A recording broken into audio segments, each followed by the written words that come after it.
अस्सलाम वालेकुम, मैं हूं शाहजेब खानजादा। अब से कुछ देर पहले अमेरिका के स्टेट डिपार्टमेंट ने जंग और जियो के editor in chief Mir Shakeel उर रहमान की गिरफ्तारी पर तशवीश का इजहार किया है। नायब मुआविन वजीर खारजा बराए जनूबी एशिया एलिस वेल्स ने मीर शकील उर रहमान की गिरफ्तारी पर तशवीश का इजहार किया है। हम पाकिस्तान की सबसे बड़ी मीडिया कंपनी के मालिक मीर शकील उर रहमान की गिरफ्तारी पर तशवीश का इजहार करते हैं। ये बात उनकी तरफ से कही गई है। आगे कहा गया है कि सहाफत की आज़ादी और कानून की हुक्मरानी हर जमहूरियत के बुनियादी सतून हैं।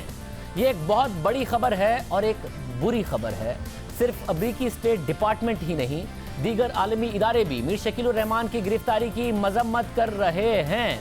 और ये बुरी खबर इसलिए है कि अब से कुछ दिन पहले तक हम पाकिस्तान में नाजरीन को बता रहे थे कि वजीर आजम मोदी ने जिस तरीके से भारत में मीडिया पर क्रैकडाउन किया है, भारत का चेहरा बेनकाब हो रहा है उनकी हुकूमत का, और सारी दुनिया उसके ऊपर तनकीद कर रही है कि किस तरीके से आज़ादी इजहार राय पर वहाँ पर क्रैकडाउन हुआ है। सारी दुनिया के बड़े बड़े इदारे इस हवाले से बात कर रहे हैं, मगर अब बड़े बड़े इदारे मीडिया की सूरत हाल पर पाकिस्तान के हवाले से तशवीश का इजहार कर रहे हैं। सिर्फ स्टेट डिपार्टमेंट ही नहीं, रिपोर्टर्स विदाउट बॉर्डर्स ने कहा है कि मीर शकील उर रहमान की गिरफ्तारी जंग ग्रुप के सहाफियों को हिरासा करने का इकदाम है। इसके अलावा कमेटी टू प्रोटेक्ट जर्नलिस्ट ने मीर शकील उर रहमान की गिरफ्तारी की मजम्मत की है और कहा है कि गिरफ्तारी आज़ादी सहाफत के हुकूमती दावों की हंसी उड़ाने के मुतरादिफ है। इसके अलावा फ्रीडम नेटवर्क ने भी गिरफ्तारी की मजम्मत की है और कहा है कि गिरफ्तारी का बराह रास्त ताल्लुक नैब पर तनकीदी रिपोर्टिंग से है। दीगर इदारे भी पाकिस्तान में मीडिया की सूरत हाल पर तशवीश का इजहार कर रहे हैं, वो भी एक ऐसी सूरत हाल में जब हम दुनिया को एक दफ़ा फिर बताते चले आपको कि भारत का असल चेहरा दिखा रहे थे, कि ये बता रहे थे कि भारत में मीडिया पर पाबंदियां हैं, इंतहा पसंदी हर जगह बढ़ रही है, हुकूमत ना सिर्फ मीडिया बल्कि अदालतों को भी कंट्रोल कर रही है, आलमी मीडिया मोदी हुकूमत को बेनकाब कर रहा था। ऐसे वक्त में अब आलमी इदारे और मीडिया पाकिस्तानी हुकूमत और नैब पर तनकीद कर रहा है, पाकिस्तान पर तनकीद कर रहा है कि पाकिस्तान में आज़ादी इजहार राय पर क्रैक डाउन हो रहा है। इस वक्त सूरत हाल यह है कि हुकूमत मीडिया से खुश नहीं है। वज़ीर आज़म की मुआविन खुसूसी बराए इत्तलात फिरदौस आशिक अवान ने मीडिया पर ही तनकीद शुरू कर दिया। उस मीडिया हाउस को सिर्फ हुकूमत को टारगेट करके मिलायन करने की और वज़ीर आज़म की ज़ात की किरदार कुशी करने की मैनेज्ड एजेंडा बेस्ड कैंपेन चलाई जाएगी, तो फिर यकीनन जहां कैमरे की आंख हुकूमत को देख रही है, वहां वही कैमरे की आंख उन मीडिया हाउस में बैठे सहाफ़ती लेबल लगा के बैठे मेरे काबिल एहतराम उन सहाफ़ियों को भी देख रही है। एक तरफ हुकूमत पर तनकीद हो रही है कि उन्होंने नैब चेयरमैन को इस्तेमाल करते हुए मीर शकील उर रहमान को गिरफ्तार किया ताकि जियो के सहाफ़ियों पर और जियो पर दबाव डाला जा सके, और हुकूमत कह रही है कि उनका नैब से कोई ताल्लुक नहीं। मगर उसी प्रेस कॉन्फ्रेंस में फिरदौस आशिक अवान साहिबा बता रही हैं कि उन्हें जियो जंग ग्रुप से क्या क्या शिकायतें हैं। ये बातें वज़ीर आज़म की मुआविन खुसूसी ने आज जंग और जियो के editor in chief Mir Shakeel उर रहमान की गिरफ्तारी के बाद कही हैं, और प्रेस कॉन्फ्रेंस के फ़ौरन बाद मुख्तलिफ इलाकों में फिर केबल ऑपरेटर्स पर दबाव डालकर जियो चैनल को बंद करा दिया गया। केबल ऑपरेटर्स का कहना है कि उन्हें पेमरा ने हिदायत की है कि जियो न्यूज़ को बंद कर दिया जाए या फिर पीछे के नंबरों पर डाल दिया जाए। अब ये एक बहुत अहम बात है कि पहले मीर शकील उर रहमान को गिरफ्तार किया गया जियो पर भरपूर अंदाज में, उसके बावजूद जब एंकर्स उसके रिपोर्टर्स बात करते रहे तो जियो को बंद करने के अहकामात पेमरा ने दे दिए। अब अगर हुकूमत कहती है कि नैब का और उसका कोई ताल्लुक नहीं है, फिर मुशीर इत्तलात वज़ीर आज़म की जियो पर तनकीद करती हैं और उसके बाद पेमरा एक्शन लेता है, तो पेमरा और नैब का क्या ताल्लुक है कि पेमरा केबल ऑपरेटर्स को दबाव डालता है कि जियो को बंद कर दिया जाए। इसके अलावा पाकिस्तान के सबसे बड़े मीडिया ग्रुप के मालिक को गिरफ्तार किया जाता है, अगले ही दिन उसकी चैनल की नशरियात बंद कर दी जाती है। तो क्या ये केस एक प्रॉपर्टी से मुताल्लिक है या फिर जियो नेटवर्क की कवरेज से मसला है और ये नैब हुकूमत गठजोड़ नहीं है तो और क्या है?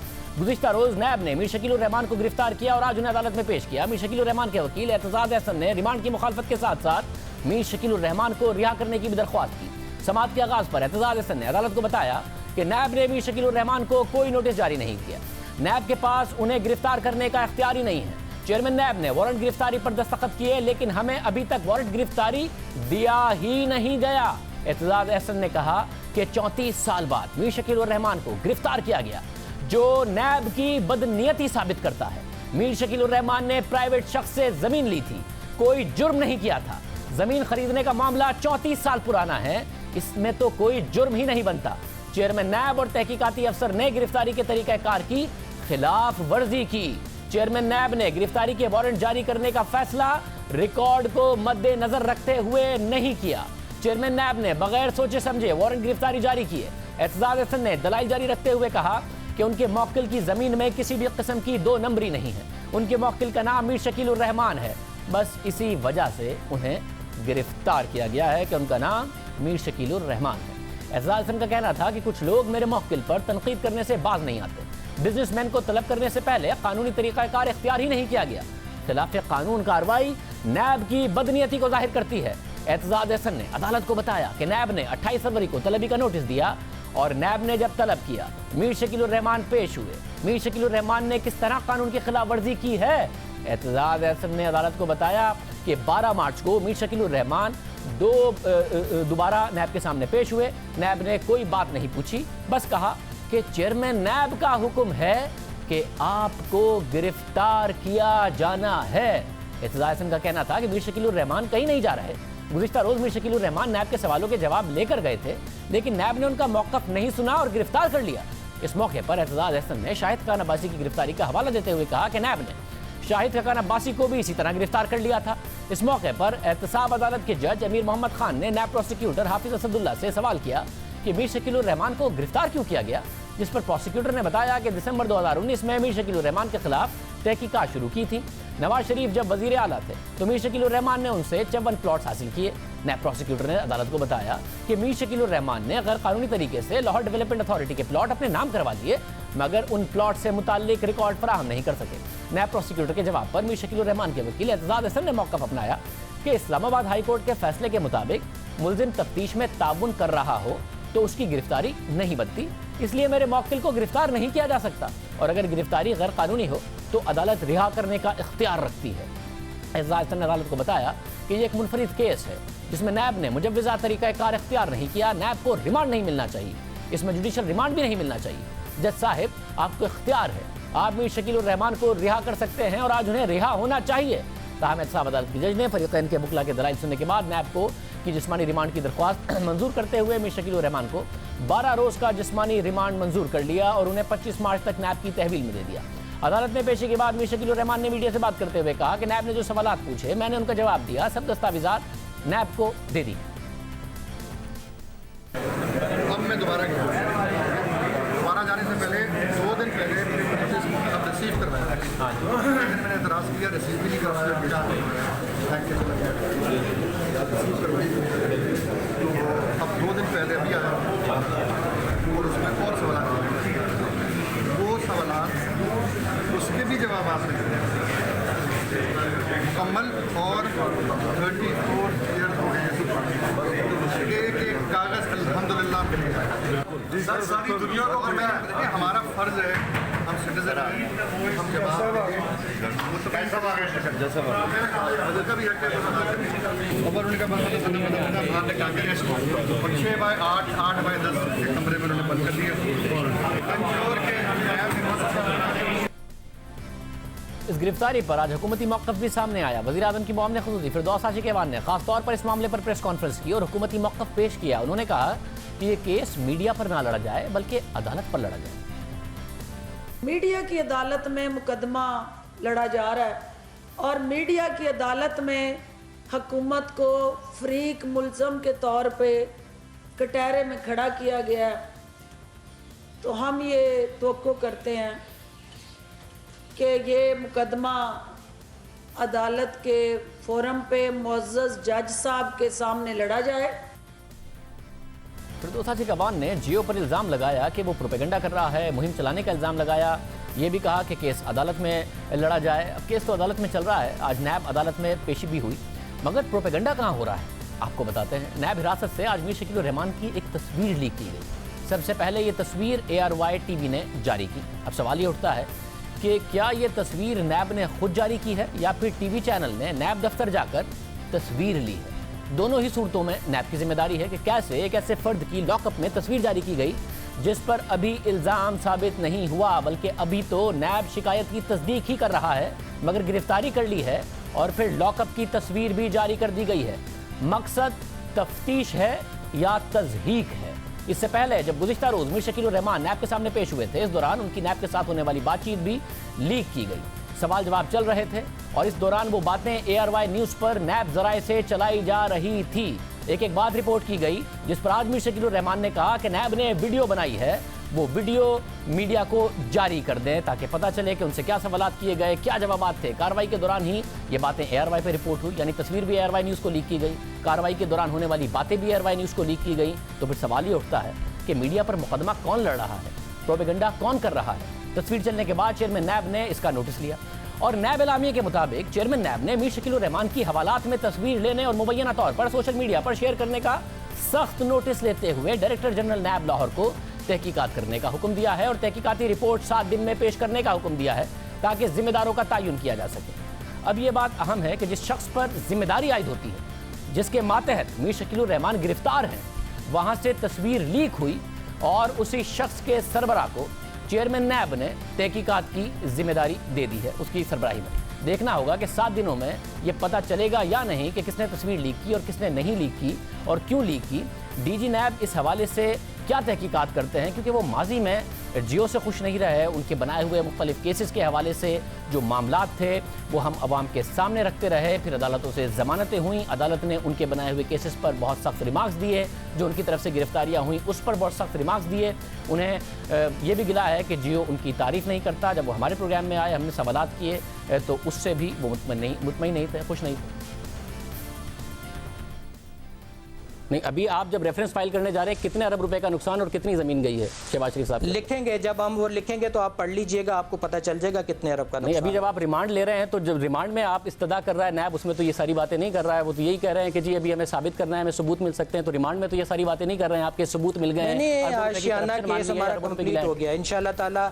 आप देखेंगे कि नवंबर के एंड तक इंशाल्लाह ये कोर्ट में होगा। बिल्कुल ज़्यादा परेशान ना हो, आपको हर सवाल का जवाब उसमें मिलेगा। और थोड़ा सा हमें मोहलत दें, आखिर हम भी इंसान हैं, चीज़ें काम नहीं, बिल्कुल आपको काम आप काम अच्छा करेंगे, आपकी तारीफ होगी। जो पहला वाला आपने काम किया उसकी आपकी तारीफ ही करके इकराम नवीद वाले पे हमने प्रोग्राम शुरू किया है। मगर ये बताइएगा एसिड बियॉन्ड मींस का केस होगा, तारीफ सुनी है, एसिड बियॉन्ड मींस का केस होगा शहबाज शरीफ साहब के ऊपर।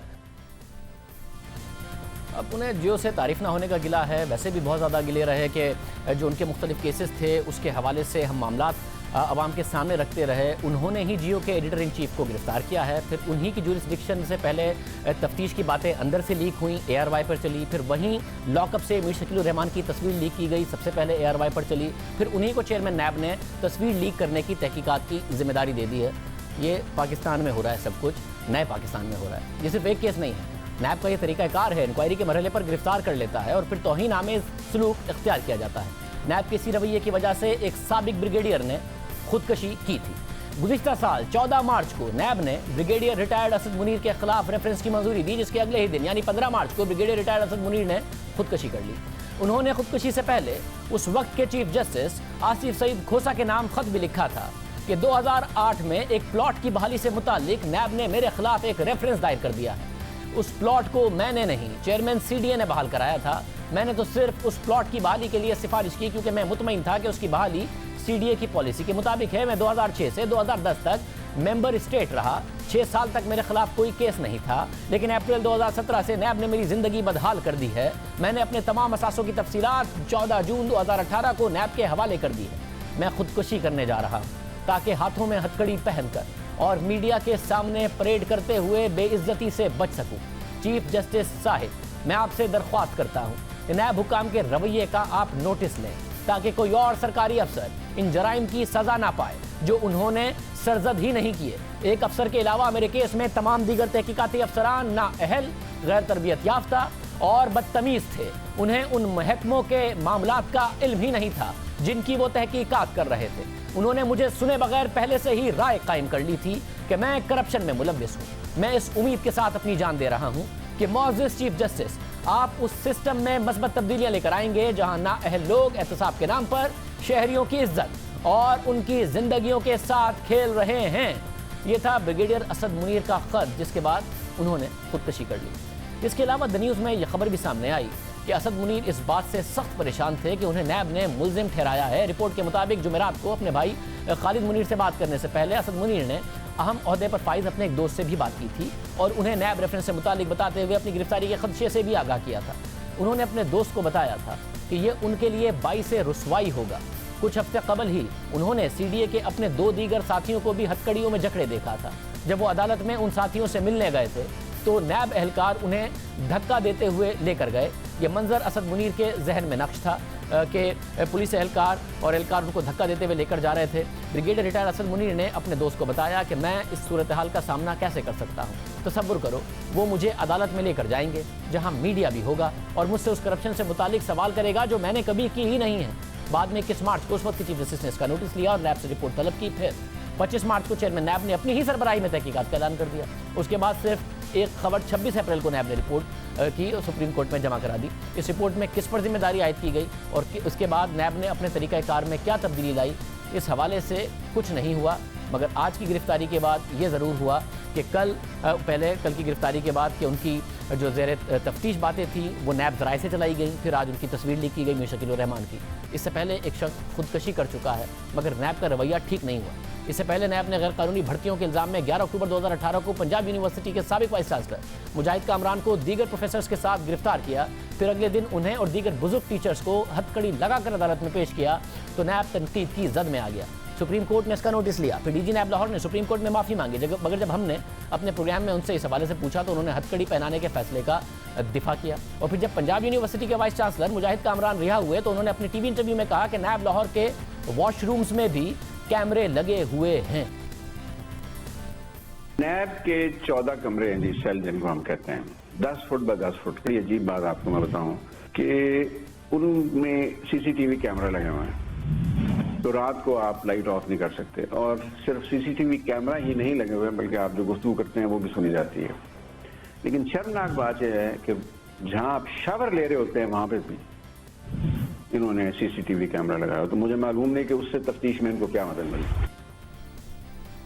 ऐसी कई मिसालें हैं जिसमें नैब ने अपनी हिरासत में मुल्जिमान के साथ ठीक सलूक नहीं किया, तौहीन आमेज रवैया अख्तियार किया गया। नैब तरदीद करता रहा मगर आज तक कोई आज़ादाना तहकीकात नहीं की गई जिससे ये पता चल सके कि ये इल्ज़ामात दुरुस्त हैं या नहीं। नैब चेयरमैन खुद तहकीकात करा लेते हैं या फिर डीजी नैब लाहौर को तहकीकात का कह देते हैं। इल्ज़ाम जिस पर होता है उसी के मातहत तहकीकात का ऐलान कर दिया जाता है और फिर कुछ नहीं होता, नई शिकायत, नया मामला सामने आ जाता है। अब तक ज़ेर हिरासत शख्स की तस्वीर लीक कर दी गई है। इस पूरे मामले में हुकूमत का किरदार वाज़ेह है। अपोजिशन इल्ज़ाम लगा रही है कि नैब हुकूमत का आलाकार बना हुआ है। आज वज़ीर-ए-आज़म की मामले खुसूसी बराए इत्तलात फिरदौस आशिक अवान ने मीडिया से बात करते हुए कहा कि नैब आज़ाद है, नैब की कार्रवाई को हुकूमत से जोड़ना ज़्यादती है। इस अमल को जो एक आज़ाद और ख़ुद मुख्तार अदारा कर रहा है या उसने किया है, उसको इंतकाम पसंदी और हुकूमत की ख्वाहिश के ताबे बयान करना ना सिर्फ ये नाइंसाफ़ी है बल्कि सरासर ज़्यादती है। फिरदौस आशिक अवान के इस दावे का जायजा लेते हैं। गुज़िश्ता 1.5 से 2 बरस में हुकूमत और अपोजिशन की जमातों के खिलाफ सामने आने वाले केसेस का जायजा लेते हैं। पहले हुकूमती केसेस को देख लेते हैं। वज़ीर-ए-आज़म इमरान खान के खिलाफ नैब का हेलीकॉप्टर केस है। 2 फरवरी 2018 को नैब ने वज़ीर-ए-आज़म इमरान खान और उस वक्त के वज़ीर आला खैबर पख्तूनख्वा के खिलाफ इंक्वायरी की मंजूरी दी और इल्ज़ाम लगाया कि इमरान खान ने गैर कानूनी तौर पर खैबर पख्तूनख्वा हुकूमत के 2 हेलीकॉप्टर्स 72 घंटे तक इस्तेमाल किए। 2 साल से ज़्यादा हो गए। ये इंक्वायरी कहाँ तक पहुँची कुछ पता नहीं चला। सिर्फ एक दफ़ा 7 अगस्त 2018 को इमरान खान नैब खैबर पख्तूनख्वा के सामने पेश हुए। इसके बाद कहाँ केस पहुँचा है नहीं पता। न गिरफ्तारी हुई ना रेफरेंस दायर हुआ। ये केस नहीं है। इसी तरह एक और केस है जुल्फी बुखारी का। जुल्फी बुखारी के खिलाफ नैब ने 15 जनवरी 2018 को इंक्वायरी शुरू की। नैब ने इल्ज़ाम लगाया कि जुल्फी बुखारी की ऑफशोर कंपनियां हैं। फिर 19 नवंबर 2018 को नैब ने इस्लामाबाद हाई कोर्ट में मौक़िफ़ इख्तियार किया कि जुल्फी बुखारी नैब के साथ ताउन नहीं कर रहे हैं। फिर रवा साल जनवरी में नैब ने जुल्फी बुखारी के खिलाफ तहकीकात बंद करने का ऐलान कर दिया। न गिरफ्तारी हुई न रेफरेंस दायर हुआ, केस ख़त्म कर दिया। इसी तरह एक और केस बाबर ऐवान के खिलाफ भी था। नंदीपुर केस में उन पर नैब ने इल्ज़ाम लगाया कि बाहैसियत वज़ीर कानून उन्होंने नंदीपुर प्रोजेक्ट की फाइल रोके रखी जिसकी वजह से मुल्क के ख़जाने को अरबों रुपए का नुकसान हुआ। इस इल्ज़ाम की तहकीकात होती है, रेफरेंस बनता है, रेफरेंस दायर भी हो जाता है और 25 जुलाई 2019 को अदालत उन्हें बरी भी कर देती है। मगर उन्हें एक भी दफ़ा गिरफ्तार नहीं किया जाता। फिर उन्हें जिस जज ने बरी किया उसकी वीडियो सामने आती है और इल्ज़ाम लगता है कि वो दबाव में नवाज शरीफ के खिलाफ फैसले देते हैं। अरशद मलिक। इसके अलावा एक और केस है बिलियन ट्री सुनामी। 26 मार्च 2019 को चेयरमैन नैब ने इस केस में इंक्वायरी की मंजूरी दी। नैब खैबर पख्तूनख्वा ने इंक्वायरी के बाद 46 करोड़ रुपए की करप्शन का इल्जाम लगाया। फिर 1 जनवरी को द न्यूज़ में खबर सामने आई कि नैब खैबर पख्तूनख्वा ने हेडक्वार्टर से दरख्वास्त की है कि इंक्वायरी को 4 अलग इन्वेस्टिगेशन और 6 इंक्वायरीज में तब्दील किया जाए। इस हवाले से क्या पेशरफ्त हुई कुछ नहीं पता। 1 साल हो गया तहकीकात को, ना कोई गिरफ्तारी हुई, ना रेफरेंस दायर किया गया। हुकूमत के खिलाफ एक और केस की बात करते हैं जो कि BRT का केस है, जिसमें नैब ने पहले मौका अख्तियार किया कि रेफरेंस तैयार है, मगर फिर कहा कि एग्जीक्यूटिव बोर्ड की मीटिंग में फैसला होगा। 3 मीटिंग्स हो गई मगर अब तक फैसला नहीं हुआ और ना ही कोई गिरफ्तारी हुई। इसी तरह एक और केस है BRT का, जिसमें चेयरमैन नैब ने कहा कि रेफरेंस तैयार है मगर सुप्रीम कोर्ट का स्टे ऑर्डर है। इस स्टे ऑर्डर को नैब ने चैलेंज नहीं किया, ना ही कोई गिरफ्तारी हुई। तो और अब बात करते हैं अपोजिशन के खिलाफ केसेस की। LNG केस, नैब ने इंक्वायरी ही के मरहले में साबिक वज़ीर आज़म शाहिद खान अब्बासी और साबिक वज़ीर ख़जाना मिफ्ता इस्माइल को गिरफ्तार कर लिया। गिरफ्तारी के बाद रेफरेंस दायर किया गया। हालांकि नैब ने जब भी उन्हें बुलाया ये दोनों अफराद पेश होते रहे।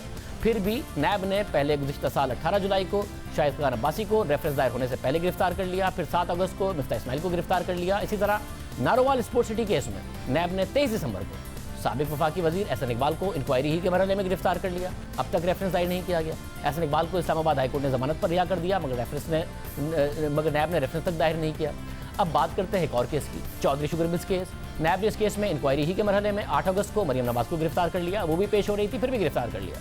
फिर 11 नवंबर को नैब ने जेल से साबिक वज़ीर आज़म नवाज शरीफ को गिरफ्तार कर लिया। पहले से जेल में थे, नैब तहकीकात कर रहा था मगर फिर भी अपनी तहवील में ले लिया। इंक्वायरी ही के मरहले में साबिक वज़ीर आज़म को जेल से गिरफ्तार किया। इसी तरह रमजान शुगर मिल्स केस में नैब ने साबिक वज़ीर आला पंजाब शहबाज शरीफ और उनके बेटे हमजा शहबाज को गिरफ्तार कर लिया। ये लोग नैब की तलबी पर पेश होते रहे मगर फिर भी नैब ने केस की इब्तिदा में ही उन्हें गिरफ्तार कर लिया। इस केस में नैब ने शहबाज शरीफ को 10 नवंबर 2018 को गिरफ्तार किया। फिर गुज़िश्ता साल फरवरी में रेफरेंस दायर किया।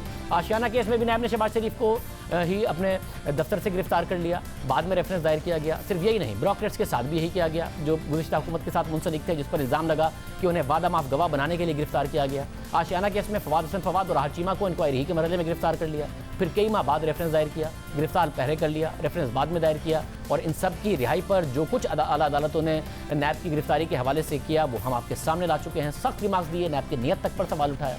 खुर्शीद शाह को भी नैब ने इंक्वायरी के मरहले पर गिरफ्तार कर लिया। जब एहतसाब अदालत ने वक्त पर रेफरेंस दायर न करने पर उन्हें रिहा करने का हुक्म दिया तो नैब ने अगले ही दिन सिंध हाई कोर्ट से स्टे ऑर्डर ले लिया और अदालत से उनकी जमानत का फैसला मनसूख करा लिया। ऐसी कई मिसालें हैं। इसलिए इन मिसालों की बुनियाद पर अपोजिशन इल्ज़ाम लगा रही है कि नैब और हुकूमत का गठजोड़ है। साबिक सदर आसिफ अली जरदारी को गिरफ्तार किया गया, उनकी बहन फरियाल तालपुर को गिरफ्तार किया गया, हुकूमत से गिरफ्तारियाँ नहीं हुई। और फिर शेख रशीद ने खुद बताया कि वज़ीर आज़म इमरान खान जियो न्यूज़ से खुश नहीं है क्योंकि बात हो रही थी सिर्फ और सिर्फ अपोजिशन की। उसके बाद मामला चला गया मीडिया तक। मीर शकील उर रहमान उसके बाद गिरफ्तार हुए।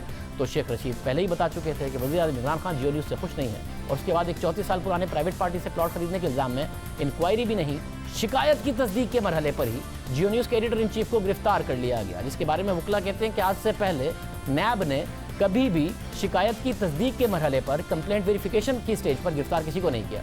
माजी में वज़ीर आज़म ने शाहिद खान अब्बासी की नैब की तरफ से गिरफ्तारी का भरपूर क्रेडिट लिया था। आज हुकूमत कह रही है कि नैब की गिरफ्तारी से हमारा क्या ताल्लुक है। जब शाहिद खान अब्बासी को नैब ने गिरफ्तार किया तो वज़ीर आज़म ने क्या कहा, जरा देखिए। खाकान अब्बासी बार बार तकरीरें कर रहे थे कि मुझे जेल में डालो, अगर मैंने कुछ गलत किया जेल में डाल दिया अब हमने उसे। ऐसा नहीं है कि ऐसा अचानक बदला है, इसका पूरा पस मंजर है। चेयरमैन नैब ने कॉलम निगार जावेद चौधरी से मुलाकात की। उसमें उन्होंने ज़ेर तफ्तीश केसेस पर खुद बात की। ये बात 16 और 17 मई 2019 को अखबार में शाया भी हुई। इस गुफ्तगू के मुताबिक हुकूमत चाहती है कि इमरान खान का हेलीकॉप्टर केस बंद हो जाए। ये चेयरमैन नैब कह रहे हैं बात करते हुए जावेद चौधरी से कि हुकूमत चाहती है कि इमरान खान का हेलीकॉप्टर केस बंद हो जाए। बाबर एवान का रेफरेंस, अलीम खान और फिरदौस आशिक एवान के खिलाफ तफ्तीश और सबसे बढ़कर परवेज खटक के खिलाफ मालम जब्बा की गैर कानूनी लीज की इंक्वायरी रुक जाए। मालम जब्बा केस से मुतालिक मजीद उन्होंने कहा कि ये अब चंद दिन की बात है, रेफरेंस मुकम्मल हो चुका है। अब आप बहुत जल्द परवेज खटक को भी लॉकअप में देखेंगे। बस मुझे सिर्फ एक खतरा है और मैं सिर्फ परवेज खटक की सेहत से डरता हूँ।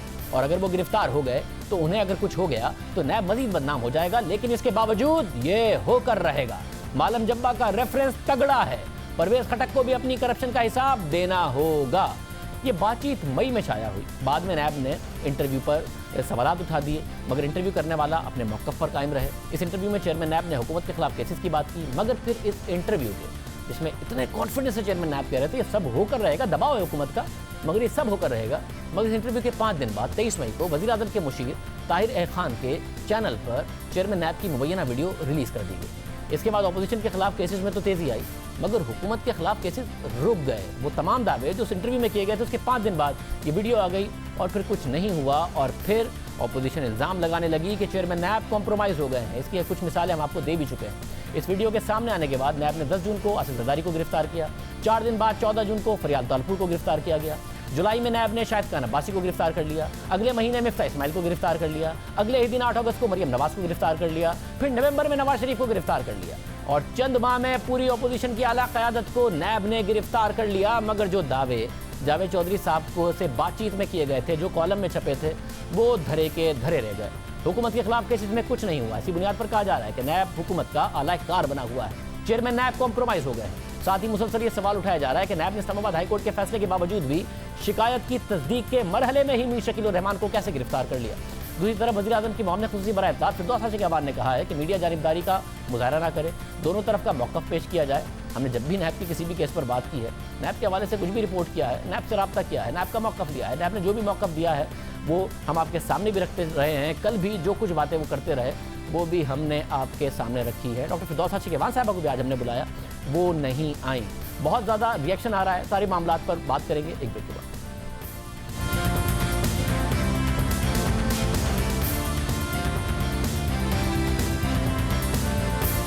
मीर शकील उर रहमान की गिरफ्तारी और उसके बाद आज पेमरा की तरफ से केबल ऑपरेटर्स को ये अहकामात के जियो की नशरियात को बंद कर दिया जाए, उसके बाद एक अहम बात ये हुई है कि जो जर्नलिस्ट हैं और जो मीडिया है वो बहुत ज़्यादा डिवाइडेड नज़र आता था। चैनल्स की तरफ से तो कवरेज हुई है इस किस्म की, मगर जो इंडिपेंडेंट जर्नलिस्ट हैं उनकी तरफ से ज़रूर इस बात की बहुत ज़्यादा मजम्मत सामने आई है। चाहे वो मुख्तलिफ चैनल्स के डायरेक्टर न्यूज़ हों, सीनियर एंकर्स हों, सहाफ़ी हों, जिसमें आसमा शिराजी साहिबा, आदिल शाहज़े, मुजीबुर रहमान शामी, आरिफ निज़ामी और दीगर लोग शामिल हैं। उन्होंने बहुत ज़्यादा इस हवाले से तनकीद की है जिनका जियो न्यूज़ से ताल्लुक़ नहीं है। साथ ही मोहम्मद मालिक जो कि सीनियर सहाफ़ी हम न्यूज़ से ताल्लुक़ है, उन्होंने इस हवाले से सवाल उठाया। अरशद शरीफ जिनका ARY न्यूज़ से ताल्लुक़ है, उन्होंने भी इस हवाले से सवाल उठाया और हुकूमत पर तनकीद की।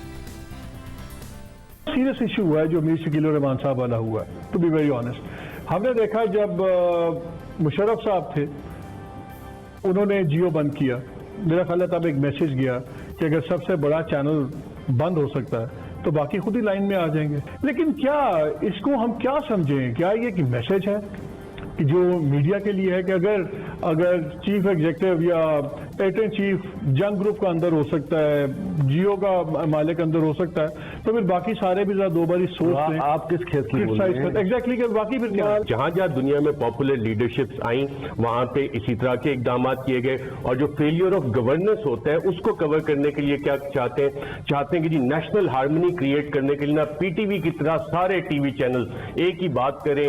जिस तरह से मिलिट्री बैंड के साथ आप स्टेप मार्च करते हैं, सारे टीवी चैनल एक ही तरह से स्टेप मार्च करें, एक ही तरह की चीजें आए और कहते हैं कि आप लोग आइडियाज दें। मायूसी फैलाते हैं आप लोग। वहां मायूसी फैलाते हैं कि इतने आपने घामड़ किस्म के लोग हैं कि आइडियाज का इतना आपके पास लैक ऑफ आइडियाज है of governance, lack of experience of governance है कि आप हम साथियों से कहते हैं कि अपना काम छोड़ें, हमें मशवरे दें। हमारा बेसिक काम है एज अ वॉच डॉग आपको पॉइंट आउट करना और फ्री में आपके आईज एंड ईयर्स होते हैं कि जनाब ये चीज गलत हो रही है, इसको सही कर ले, अवाम की बेहतरी के लिए होती है। और पाकिस्तान की अवाम में जितनी आ गई है, शऊर है, वो मीडिया की वजह से है। तो जिन लोगों की ये ख्वाहिश है कि एक रेजिमेंटेड मीडिया और पीटीवी की तरह सिर्फ वजीर आजम नामा चलाया जाए या वजीर नामा चलाया जाए, शायद वो ख्वाहिश पूरी नहीं होगी। चैनल शायद बंद भी हो जाए, साहब जैसे आमिर मतीन हो गया, रऊफ क्लासा हो गया, दीगर जिनको कि आपने बेरोजगार किया, अपनी ख्वाहिशात के लिए बेरोजगार किया, इस तरह की चीजें आप टेम्परेरी तो कर लेंगे। और ये पहले भी होता रहा, ये नहीं कि ये इस दौर में हो रहा है, नून लीग में होता रहा। आमिर मतीन साहब ने भुगता है, मैंने खुद भुगता है उस दौर में।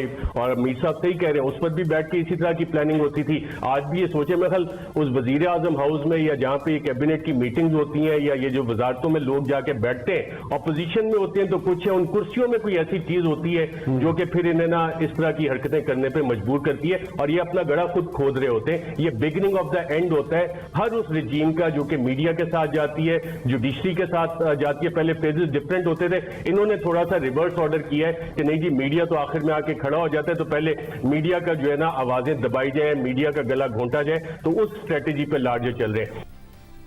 हर तरफ से हुकूमत पर तनकीद हो रही है कि वो मीडिया का गला घोंट रही है। बैनुल-अक़वामी बरादरी इस वक्त तनकीद कर रही है। अमेरिका के स्टेट डिपार्टमेंट ने तनकीद की है।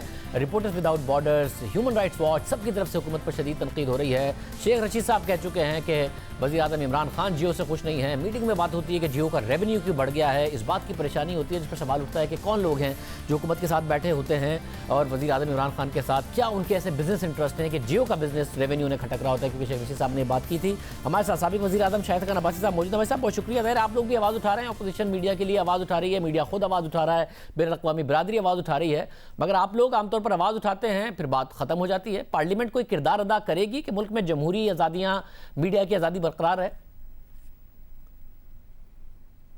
देखिए, हमने आज असेंबली में भी आवाज़ उठाई है, लेकिन उसके बाद असेंबली प्रोरोग कर दी गई। हमने मीडिया में भी इस बात को उठाया है और हम एक पिटिशन तैयार कर रहे हैं जो इस्लामाबाद हाई कोर्ट में हम सबमिट करेंगे। उसमें PMLN तो होगी, हमें उम्मीद है कि दूसरी जमातें भी उसका हिस्सा बनेगी। तो वो पिटिशन अब शायद कल तैयार होगी और मंडे को इंशाल्लाह सबमिट होगी, क्योंकि हमने इस इशू को लाइटली नहीं लिया। ये बड़ा ही सीरियस इशू है। किसी शख्स के साथ भी अगर ये चीज़ किसी शख्स के साथ की जाए तो एक बड़ा परवर्जन ऑफ जस्टिस है, पूरी नफ़ी है जो इंसाफ का निज़ाम होता है उसकी। लेकिन एक ऐसे आदमी के साथ जो इस मुल्क में हर शख्स जिसको जानता है, जिसकी कंट्रीब्यूशन है, जो बड़ा टैक्स पेयर है, जो एक बहुत बड़ा एम्प्लॉयर है इस मुल्क के अंदर, तो हम अकाउंटेबिलिटी के हक़ में हैं, लेकिन इस तरीके से अकाउंटेबिलिटी तो नहीं। इसको आप प्रोसिक्यूशन कह सकते हैं, इंतकाम कह सकते हैं, इसको आप कोई और नाम दें, अकाउंटेबिलिटी ये नहीं है। ये यकीनन मीडिया को दबाने की कोशिश है कि सबको ये मैसेज दिया जा रहा है कि अगर आप हक़ की बात करेंगे, इंसाफ की बात करेंगे, तो फिर आपके साथ ये होगा। और बदनसीबी ये है कि करने वाला रियासत का इदारा है। मतलब जो रियासत का इदारा है, आप उस पर इल्ज़ाम लगाते हैं कि वो नैब टूल बना हुआ है हुकूमत का। फिर आपने कहा था कि पार्लियामेंट में तहकीकात होनी चाहिए चेयरमैन नैब की उस वीडियो की, मुबैना वीडियो की, जिसकी वजह से आपने कहा वो ब्लैकमेल हो रहे हैं। बिलावल भुट्टो ज़रदारी ने भी कहा कि वो ब्लैकमेल हो रहे हैं। फिर अपोजिशन ने क्या किरदार अदा किया पार्लियामेंट के फोरम पर? उसकी तहकीकात तो नहीं हुई। वो वीडियो पहले सबसे हमारे पास आई थी, लेकिन हमने कहा कि हम इसको इस्तेमाल नहीं करना चाहते। किसी का ज़ाती मामला है, अगर वो खातून जो हैं वो शिकायत करना चाहती हैं तो उनका हक बनता है और उनको पूरी उसमें रिलीफ मिलनी चाहिए। बाद में वो वीडियो ऑन एयर आ गई, उसके बाद उसका क्या हुआ वो भी उन्हीं जो हमारे कमीशन बनते हैं चीज़ों को इन्वेस्टिगेट करने की, उन्हीं की नज़र हो गई। हालांकि किसी और शख्स का ऐसा मामला होता तो कभी माफ़ ना किया जाता। तो ये चेयरमैन नैब को खुद ही सोचना चाहिए था कि उनकी अब जो हकीकत है, उनकी जो मॉरल अथॉरिटी है वो इरोड कर गई है, ख़त्म हो गई है। खुद इस्तीफ़ा दे देते तो बेहतर होता। और अब जो भी कदम वो उठाएंगे उसके बारे में इसको कुछ शुबहात पैदा होते हैं कि क्या इनको ब्लैकमेल किया जा रहा है। जिस तरह वो जो जज थे नैब कोर्ट के, जिनकी वीडियोज़ आई थी, तो यही बातें अब लोग कर रहे हैं जो चेयरमैन नैब हैं कि क्या ये उस वीडियो की वजह से ब्लैकमेल हो रहे हैं, क्या ये काम ये जो इस किस्म के जैसे शकील रहमान साहब के साथ किया गया कि ये खुद कर रहे हैं या कोई इनसे करवा रहा है। तो बहुत से शकूक शुबात आज नैब के कंडक्ट के बारे में पूरे पाकिस्तान में सामने आ रहे हैं और ये यकीनन मुल्क में इंसाफ के लिए और अकाउंटेबिलिटी के प्रोसेस के लिए एक बहुत बड़ा धचका है। सब धचका है, मगर बैनुल-अक़वामी तौर पर पाकिस्तान पर बड़ी तनकीद हो रही है। कुछ अर्सा पहले तक हम बता रहे थे कि देखें बैनुल-अक़वामी इदारे नरेंद्र मोदी हुकूमत के बारे में क्या कह रहे हैं। एक तो लोगों पर जुल्म हो रहा है और फिर मीडिया पर कदगनें वहाँ पर लगाई जा रही हैं ताकि रिपोर्ट ना हो। अब आज स्टेट डिपार्टमेंट का बयान सामने आया, उन्होंने मीर शकील रहमान की गिरफ्तारी की मजम्मत की है एलिस वेल्स की तरफ से। रिपोर्टर विदाउट बॉर्डर्स का बयान आया, CPJ का बयान सामने आया, ह्यूमन राइट्स वॉच का बयान सामने आया। सब मजम्मत कर रहे हैं। कुछ अर्सा पहले हम इस बात को दिखा रहे थे आवाम को, पाकिस्तान के आवाम को, देखें भारत के बारे में बैनुल-अक़वामी इदारे क्या कह रहे हैं। अब पाकिस्तान की हवाले से ये बात की जा रही है, सब उलट हो गया। जी, मैंने यही कहा कि इंटरनेशनल रिपरकेशंस इस बात के बड़े सीरियस होते हैं कि जब आप दूसरों पर इल्ज़ाम लगा रहे हैं कि वो इस किस्म की वायलेशंस कर रहे हैं, ह्यूमन राइट्स की, प्रेस को दबा रहे हैं, और आप ख़ुद वो काम शुरू कर दें और अपने मीडिया हाउसेस के जो एडिटर हैं, जो आपके चेयरमैन हैं, उनको पकड़ना शुरू कर दें, और सबसे बड़े मीडिया हाउस के, तो फिर आप किसी पर क्या इल्ज़ाम लगाएंगे? लोग तो आज आप पे इल्ज़ाम लगा रहे हैं कि आप ह्यूमन राइट्स की वायलेशंस कर रहे हैं, आप रिप्रेशन ऑफ मीडिया कर रहे हैं, आप लोगों को दबा रहे हैं, आप लोगों से अपने मर्जी की खबरें लेना चाहते हैं या उनकी खबरों को दबाना चाहते हैं। ये बड़े सीरियस मामलात हैं और इससे आपका मौक़िफ़ जो दूसरों पर है, जो इंडिया पर है, जो कश्मीर में जो हो रहा है, जो हमारी फॉरेन पॉलिसी रही है अफ़गानिस्तान के हवाले से, इंडिया के हवाले से, वो सब चीज़ें से डाइल्यूट होती हैं, सब चीज़ें से मुतासर होती हैं। ये बड़ा लाइटली हम इन चीज़ों को ले लेते हैं, लेकिन इन चीज़ों के असरात बड़ी दूर तक जाते हैं और हमें उम्मीद है कि अभी भी अकल का तकाजा है, हालात का तकाजा है, इंसाफ का तकाजा है कि इस मामले को ख़त्म करें। बहुत शुक्रिया। शाहिद खान अब्बासी साहब हमारे साथ मौजूद थे। लीडिंग मीडिया एंकर्स आवाज़ उठा रहे हैं, अपोजिशन आवाज़ उठा रही है, बैनुल-अक़वामी बरादरी तनकीद कर रही है, मजम्मत कर रही है। पाकिस्तान के लिए ये ठीक नहीं है। शेख रशीद साहब पहले ही कह चुके थे कि वज़ीर-ए-आज़म इमरान खान खुश नहीं।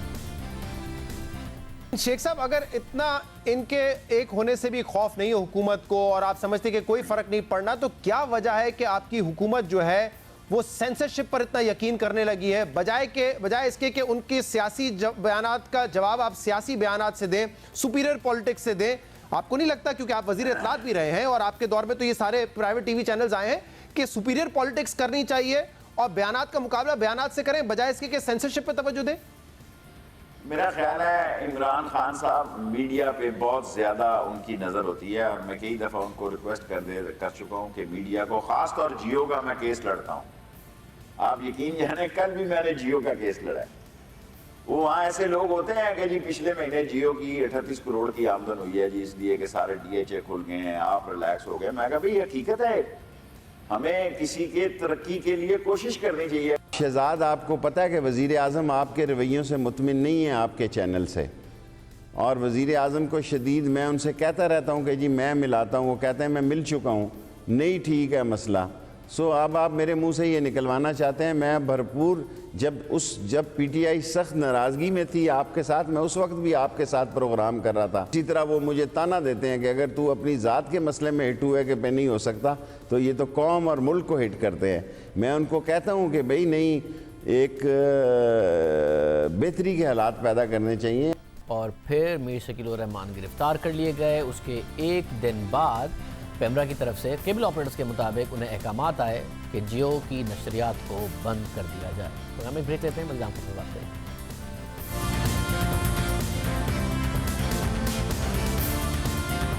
दुनिया भर की तरह पाकिस्तान ने भी कोरोना वायरस का फैलाव रोकने के लिए अहम और बड़े फैसले कर लिए हैं। सूबाई हुकूमत के बाद अब वफाकी हुकूमत भी मुतहर्रिक हो गई है और गैर मामूली इकदाम उठाए गए हैं, जबकि पाकिस्तान में कोरोना वायरस के मरीजों की तादाद अब 28 हो गई है। कोरोना वायरस का फैलाव रोकने के लिए आज वज़ीर आज़म की ज़ेर सदारत कौमी सलामती कमेटी का अहम इजलास हुआ है, जिसमें बड़े फैसले किए गए हैं। इन फैसलों के तहत 2 हफ्तों के लिए अफगानिस्तान और ईरान की सरहदें बंद करने का फैसला किया गया है। पाकिस्तान के सिर्फ 3 एयरपोर्ट्स कराची, लाहौर और इस्लामाबाद पर इंटरनेशनल परवाजें आ सकेंगी। बैनुल अक़वामी परवाजें सिर्फ इस्लामाबाद, लाहौर और कराची से ही ऑपरेट होंगी। मुल्क में तमाम बड़े इज्तिमात पर पाबंदी होगी। शादी हॉल्स, सिनेमाघर और थिएटर्स 2 हफ्तों के लिए बंद कर दिए गए हैं। मुल्क भर में 5 अप्रैल तक मदारिस समेत तमाम तालीमी इदारे भी बंद रखने का फैसला किया गया है। अहम बात यह है कि सूबाई हुकूमतें पहले ही तालीमी इदारे बंद करने का ऐलान कर चुकी हैं। सिंध में 9वीं और 10वीं जमात के इम्तहानात भी मुलतवी कर दिए गए हैं। बहरहाल आज तालीमी इदारों की बंदिश से मुताल्लिक किए गए फैसलों से मुताल्लिक वफाकी वज़ीर तालीम शफकत महमूद ने ट्वीट किया, जिसमें उनका कहना था कि कौमी सलामती कमेटी ने मुल्क भर के तालीमी इदारे 5 अप्रैल तक बंद रखने का फैसला किया है और यह फैसला फौरी तौर पर नाफिजुल अमल होगा। तालीमी इदारे खोलने से मुताल्लिक 27 मार्च को दोबारा जायजा लिया जाएगा। जबकि इजलास के बाद मीडिया से गुफ्तगू में वज़ीर ख़ारजा शाह महमूद कुरैशी का कहना था कि कोरोना वायरस के खतरे के पेश नज़र 23 मार्च को यौम पाकिस्तान की तकरीबात मनसूख करने का फैसला कर लिया गया है। रायवेंट के इज्तिमा को भी मुख्तसर कर दिया गया है। उनका कहना था कि अवामी इज्तिमात के हवाले से अवाम को जिम्मेदारी का मुजाहरा करना होगा।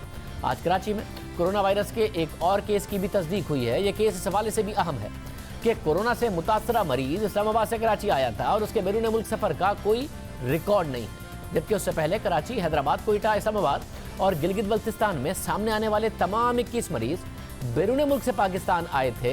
यानी किसी में भी पाकिस्तान आने के बाद किसी आने वाले मरीज से वायरस मुंतकिल नहीं हुआ था, मगर आज जो केस सामने आया है उसके बारे में महकमा सेहत सिंध का कहना है कि मुतासरा मरीज 2 रोज़ कबल इस्लामाबाद से कराची पहुंचा था और ये केस मकामी तौर पर कोरोना की मुंतकली का पाकिस्तान में पहला केस है जो सामने आया है, क्योंकि मरीज ने बैरून मुल्क कोई सफर नहीं किया।